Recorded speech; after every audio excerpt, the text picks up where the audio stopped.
तो पिछले 1 से 1.5 माह में अगर तो आप मेटल्स का बिजनेस करते हैं तो आपको किसी न किसी आइटम में ज़रूर नुकसान हुआ होगा, सिवाय चंद एक दो मेटल्स को निकाल कर, जिनके बारे में हम आगे चलकर बात भी करेंगे। अभी मार्केट की पोजीशन कुछ ऐसी है कि अगर आज आप कोई भी मेटल की परचेजिंग कर लेते हैं तो अगले दिन उसका रेट डाउन हो जाता है। पर ऐसा हो क्यों रहा है, इसके पीछे क्या मेन वजूहात हैं, सब कुछ जानते हैं इस वीडियो में। तो वीडियो स्टार्ट करते हैं LME यानी लंदन मेटल एक्सचेंज से और बात करते हैं कॉपर मार्केट की। तो 6 जुलाई को हमारी कॉपर की मार्केट ओपन होती है $13,393 के साथ और आज 10 जून को क्लोज हो जाती है $13,502 के साथ, यानी $109 का इजाफा। और इसके साथ साथ बात कर लेते हैं थोड़ी सी डॉलर की। तो 6 जुलाई को हमारा डॉलर ओपन होता है 278 रुपये 11 पैसे पर और आज 10 जुलाई को क्लोज हो जाता है 278 रुपये 5 पैसे पर। तो अब बात करते हैं हम अपने फर्स्ट मेटल यानी कॉपर की। तो पिछले 2 से 3 महीने गुजर चुके हैं, कॉपर की मार्केट कंडीशन बहुत ख़राब है। इस वक्त मार्केट डिमांड की बात करें तो वो भी बहुत ज़रूरत के मुताबिक,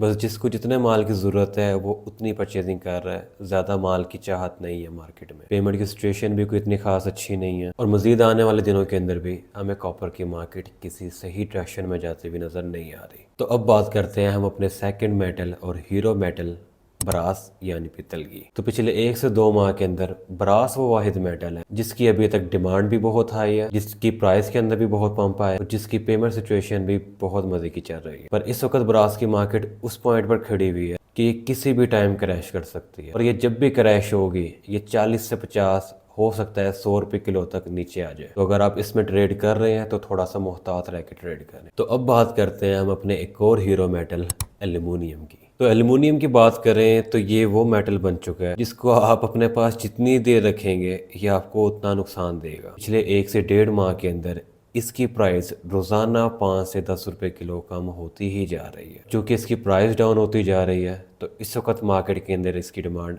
ना होने के बराबर है और अगर कोई बंदा परचेज कर भी रहा है तो इसकी पेमेंट ना होने के बराबर है और आने वाले टाइम के अंदर इसकी प्राइसेस मज़ीद डाउन होने के चांस है। तो अगर तो आप एल्यूमिनियम के अंदर कोई ट्रेड लेने का सोच रहे हैं तो इस वक्त किसी भी तरह एल्यूमिनियम में ट्रेड करना एक बेवकूफ़ी हो सकती है। अब बात करते हैं स्टेनलेस स्टील के बारे में, जो कि एक डाउन ट्रेंड चल रहा है, हर मेटल की प्राइस डाउन हो रही है। तो इसका असर कहीं ना कहीं स्टेनलेस स्टील के ऊपर भी पड़ा है और मेटल्स की निस्बत स्टेनलेस स्टील की डिमांड बेहतर है, पेमेंट की सिचुएशन भी ठीक ठाक है। आने वाले टाइम के अंदर इसकी प्राइसेस डाउन कम स्टेबल ज़्यादा रहने के चांसेस हैं। तो अब बात करते हैं जिंक यानी जस्ते की। तो जिंक वो मेटल है जिसकी प्राइसेस में पिछले कुछ टाइम से ज़्यादा चेंजेस नहीं आए, मार्केट डिमांड स्टेबल, पेमेंट्स वगैरह भी रूटीन की और आने वाला टाइम के अंदर भी लगता है कि इसकी मार्केट स्टेबल ही रहेगी। तो अब बात करते हैं लेड यानी सिक्के की। सिक्के का नाम सुनते सार सबसे पहले दिमाग में एक एटम का ख्याल आता है और वो है बैटरी, जिसकी प्राइसेस में पिछले कुछ अरसे में 15 से 20% तक की कमी देखी गई है। अभी प्रेजेंट की बात करें तो लेड की मार्केट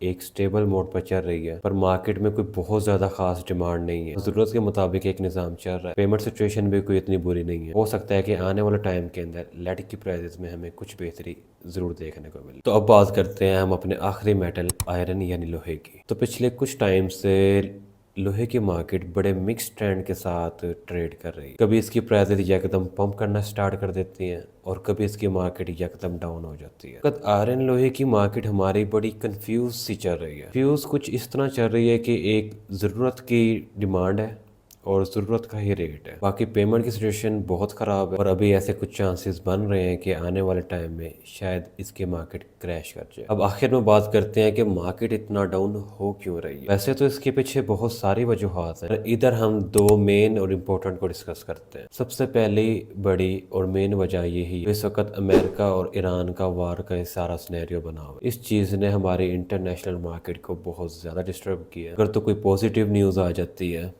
तो मार्केट यकदम पंप कर जाती है, अगर कोई नेगेटिव न्यूज़ आ जाती है तो मार्केट यकदम क्रैश भी कर जाती है। तो चूंकि मार्केट के अंदर ज़्यादातर आ ही नेगेटिव न्यूज़ रही है तो इसलिए मार्केट ऐसा ऐसा कर कर क्रैश करती ही जा रही है। और इसकी दूसरी मेन वजह हमारे पाकिस्तान में पेट्रोल की प्राइसेस का यकदम हाई और उसके बाद डाउन होना है। तो इस बात से ज़रूर वाकिफ़ होंगे कि जैसे जैसे पेट्रोल की प्राइसेस बढ़ रही थी वैसे वैसे हमारे मेटल्स की मार्केट के अंदर भी पंप आ रहा, और अब जैसे जैसे पेट्रोल की प्राइसेस डाउन हो रही हैं वैसे ही हमारे मार्केट के अंदर प्राइसेस भी डाउन हो रही हैं। तो इस वक्त बिजनेस बहुत ध्यान से और सोच समझ कर करें। ऐसे तो और भी मेटल्स हैं जिससे लोगों को बहुत नुकसान हुआ है, जैसे गोल्ड और चांदी। अगर आप चाहते हैं कि हम इन दो मेटल्स के ऊपर भी बात करें तो कमेंट्स वगैरह कर कर ज़रूर बताइएगा। तो ये था हमारी सीरीज़ 7 डेज़ ऑफ मेटल्स का एपिसोड 7। उम्मीद है इस वीडियो से भी आपको कुछ ना कुछ ज़रूर फ़ायदा हुआ होगा। आपसे मुलाकात होगी किसी और वीडियो में।